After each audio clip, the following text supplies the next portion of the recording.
Apa kabar Sobat Kesoy sekalian? Pastinya sehat-sehat semua ya. Ketemu lagi dengan saya di channel Serba Kesoy.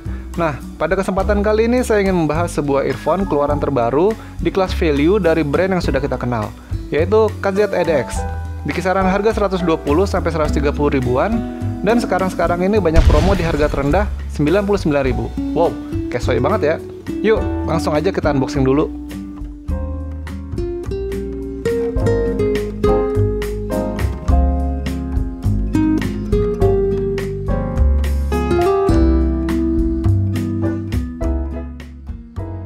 Oke, seperti biasa, KZ-EDX juga sudah melalui pengujian yang lumayan panjang, sekitar 1 bulanan. Dari burn-in awal 100 jam ditambah pemakaian normal, ya kurang lebih udah di atas 150 jam waktu operasional. Jadi gimana kondisi fisik dan suaranya? Oke, kita bedah dulu dari fisiknya ya. Kita mulai dari body housingnya dulu. Body housing KZ-EDX ini terbuat dari plastik resin yang cukup kokoh. Lalu di sisinya ada tulisan KZ-EDX Bass Dynamic, tapi saya nggak menemukan tulisan indikator left atau right pada body housingnya. Lalu di bagian sisi atasnya ini juga ada colokan untuk konektor pin 0,75 mm. Untuk bagian nozzle-nya ini kurang lebih punya ukuran diameter nozzle sekitar 4,5 mm dan dilengkapi dengan earwax guard filter yang terbuat dari semacam metal. Nozzle-nya juga dilengkapi leher nozzle sehingga bisa membuat ear tips tidak mudah terlepas. Untuk bagian kabelnya ini menggunakan stok kabel OFC standar dari KZ itu sendiri. Tipe kabelnya tipe B dengan pin 0,75 mm. Indikator left dan right-nya terukir pada rumah pinnya. Nggak banyak yang bisa diulas dari anatomi kabel KZ-EDX karena menggunakan kabel standar OFC yang sama dengan earphone detachable KZ yang lain. Kualitasnya cukup bagus dan kuat, dilengkapi dengan mic yang kualitasnya juga cukup baik dan jernih, dengan satu tombol multifungsi yang berfungsi baik. Dalam penggunaan sehari-hari, saya cukup puas dengan performanya, terutama ketika digunakan cukup lama dengan volume kecil. Secara teknis, KZ-EDX mempunyai spesifikasi yang terbilang bagus. Dipersenjatai 10 mm single dynamic driver dengan frekuensi range 10 Hz sampai 20 kHz. Impedance-nya 23 ohm dengan sensitivitas 112 desibel. Ini nggak membuat EDX terasa kurang power. Justru sebaliknya, terasa sangat mudah di drive. Kalau dibandingkan dengan VK4, bentuk body housingnya bisa dibilang sama persis. Ketebalannya pun bisa dibilang sama. Yang membedakan adalah ukuran panjang nozzle, di mana EDX punya nozzle yang sedikit lebih pendek dari VK4. Dan ini membuat EDX terasa lebih masuk saat dipakai di telinga. Untuk isolasi suara dari luar, KZ-EDX terasa cukup kedap. Tapi kalau dibandingkan dengan VK4, saya merasa VK4 itu lebih kedap daripada EDX. Walaupun untuk fittingnya, VK4 terasa sedikit lebih menonjol keluar. Saat memainkan track dengan volume tinggi, juga terasa ada suara yang bocor keluar. Dan kalau boleh jujur, fitting kabel bawaan KZ terasa cukup mencengkram, sehingga bisa membuat nyeri di belakang telinga saat digunakan dalam waktu lama. Lalu bagaimana dengan suaranya? Yuk kita bedah suaranya, sambil kita lihat diagram persepsi saya. Seperti biasa, kita mulai dari bassnya dulu. Untuk bass atau low frekuensinya, KZ-EDX cenderung bermain di mid bass dengan karakter yang punchy, relatif ketat, dan cepat. Terasa bersih dengan ekor bass yang pendek, juga nggak kerasa bocor ke area mid. Bassnya juga dapat mengikuti gebukan double pedal yang intens, seperti pada Kirisu Tegomene Trivium atau Valley of the Damned-nya Dragon Force. Saya juga merasa bass EDX ini nggak sedalam VK4, seperti pada musik hip-hop I Do It-nya Lil Wayne. Gebukan bassnya VK4 itu terasa lebih menyeluruh sampai ujung, dibandingkan dengan EDX yang cenderung ngejedak di awal, walau tetap terdengar bulat.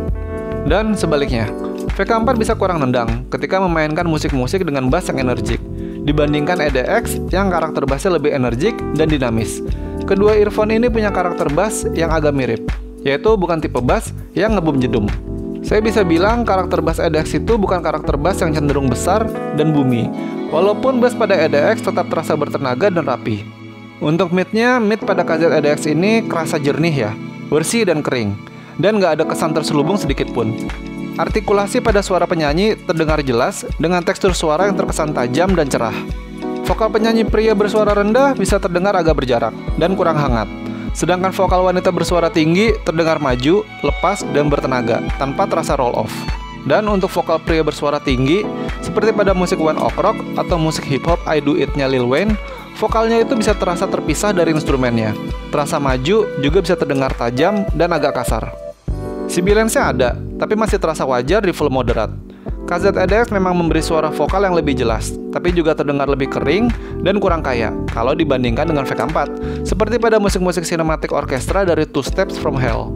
Selain itu, empasis pada mid-high-nya terasa agak dipaksa, sehingga bisa memunculkan rasa kurang nyaman saat mendengarkan suara vokal bersuara tinggi di volume moderat ke atas. Untuk high-nya, KZEDX ini punya high atau treble yang berkilau, renyah, cerah, dan cukup extend. Ada detail yang bisa terlewat pada VK4, tapi dapat dengan mudah disadari pada EDX. High-nya juga nggak terasa roll off. Dentingan simbal yang bertubi-tubi pada musik metal atau rock terdengar jelas dan terkesan cukup agresif. Kata lainnya mungkin cadas ya, tapi tetap terasa rapih dan presisi. Sepertinya frekuensi high atau treble dari EDX juga di-enhance, sehingga memberikan presentasi yang terasa lebih maju dan menonjol. Ini juga membuat high atau treble pada EDX bisa terasa pedas pada volume moderat ke atas. Dentingan gitar akustik pada Snowdance atau Spurwinter Depa PP juga pada musik-musik Owl City terasa lebih grong dan kinclong. Hanya saja bisa membuat efek lelah saat didengarkan terlalu lama. Kalau dibandingkan dengan VK4, high atau treble VK4 itu masih terdengar lebih santai dan lebih jinak. Juga terasa lebih alami dibandingkan EDX yang terkadang itu terasa lebih dipaksa atau kurang alami. Untuk sound signature-nya, menurut saya KZEDX ini punya sound signature sedikit V-shape di bagian mid low-nya dan mengarah ke bright. Ya, simpelnya bisa dibilang balance, tapi ngecering lah. Stagingnya juga luas secara lebar, malah mungkin sedikit lebih lebar dari VK4, tapi kurang punya kesan kedalaman dari depan ke belakang. Untuk beberapa musik sinematik orkestra, VK4 itu punya kesan mengiringi kita, sedangkan EDX punya kesan dimainkan tepat di depan muka kita. Sama halnya saat memainkan musik yang ramai dari genre metal, rock, atau J-rock di volume moderat ke atas. Staging EDX jadi terasa lebih flat dan lebar, tapi tetap terasa lapang. Separasi instrumen EDX juga terasa rapi dan presisi, juga terasa cukup spacey. Ini terasa ketika memainkan satu album Torn Between Charybdis and Scylla dari Trivium. Soy, dan jadi makin cadas di volume tinggi. Untuk live performance seperti My Red Live in Carthage, EDX juga bisa memberikan sensasi mendengarkan band langsung di depan bawah panggung dengan keramaian penonton yang membuat kita seolah-olah berada di TKP. Secara keseluruhan, saya merasa KZEDX punya karakter staging yang luas, tapi hanya bermain di dalam depan kepala, dibandingkan dengan VK4 yang terasa lebih membaur dan merata dari depan ke belakang. Untuk volume respon, KZEDX tergolong earphone yang cukup sensitif, terasa lebih mudah di drive daripada VK4, dan hampir sama dengan ZSTX. Untuk volume kecil, sekitar 4% volume laptop atau 7-15% volume ponsel seperti di layar, KZEDX sudah bernyanyi dengan baik dan juga jelas. Juga terasa nyaman tanpa ada suara-suara yang menusuk, perfectly fine and nice. Untuk volume moderat seperti di layar juga, KZEDX ini terbilang masih cukup nyaman. Tapi kesan agresif dan treble yang pedas mulai sedikit bermunculan. Juga muncul kesan picky atau puncak vokal yang menyentil pada suara vokal di sekitar mid-high. Pada volume tinggi sekitar 70% volume laptop atau 95% volume ponsel, treble pada KZEDX mulai terasa pedas dengan sibilan-sibilan yang menyayat. Terasa makin agresif dan membuat tidak nyaman didengarkan, walaupun gejala congestion juga tidak terlalu terasa. Bagaimana dengan gaming? Umumnya yang banyak ditanyakan adalah PUBG Mobile dan Free Fire.